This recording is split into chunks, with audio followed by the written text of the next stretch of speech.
married about 6 years before we decided to have kids. I stayed home with my first daughter for a little while, but I got anxious to go back to work. I didn't want a nanny. I wanted her to be in a social environment with other kids. I am 30 years old. I've been living in San Francisco all my life. I found out I was expecting. When that happened, I had to prepare for a child. We definitely didn't want her to go to like a classroom setting because they're going to spend plenty of time in a desk. I did have choices to look for more preschool settings or home settings. I chose home settings because it's more intimate. You know, my child is getting the attention that she needs, and it feels like home. A family child care program creates this great size environment where it's not going to be 50 kids and it's not going to be one kid. It's going to be a nice, manageable size.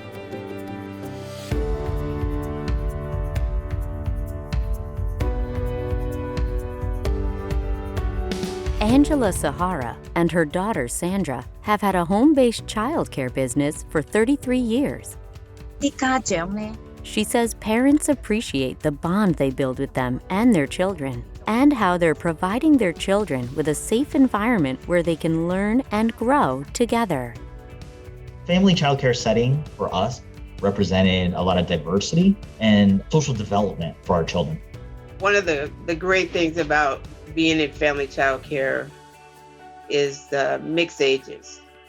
So there's infants, and then there's toddlers and preschoolers and school-age children.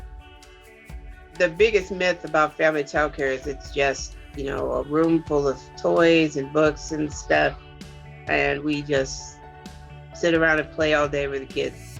There's a relationship between the child and the teacher, and there's conversation going on between the child and the teacher all day long. I have one family and this mom, and she said, oh, no, it's small, there's no learning at all. She thought that the childcare would be like, oh, like we're just babysitters. But then at our childcare, she's like, wow, my son's actually learning.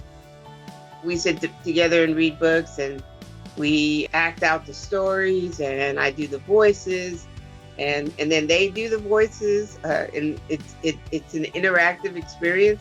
My daughter is in a bilingual setting that is very important to me as a Latina mother who still wants my culture to be with my daughters.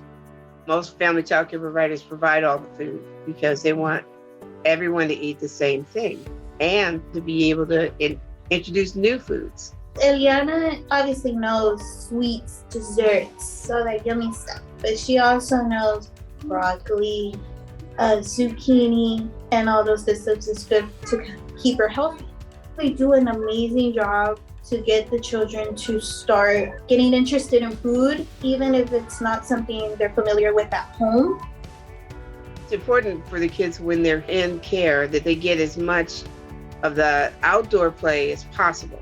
Without that experience, I don't think they could be ready to sit behind a desk and listen to a teacher in kindergarten. They're amazing. Everything that they do, they think about the curriculum, they let us in of what they're doing every month. By the time our children entered the public school system, they were well prepared. They were ahead of their peers, and from a reading perspective, from grasping new concepts, just the wealth of experience coming into a classroom setting.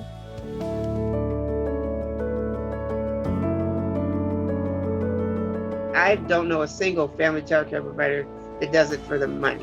What motivates me to get up early and be here with the children for like 10 hours with no paid overtime? Just the love of children. I just love being with the kids. I'm just like thinking, oh, what would they want to learn today? I can't describe what a relief it is when you feel that peace that your child is in the right place and in a strive and is going to learn and be comfortable and trust the people that you are handing your child to.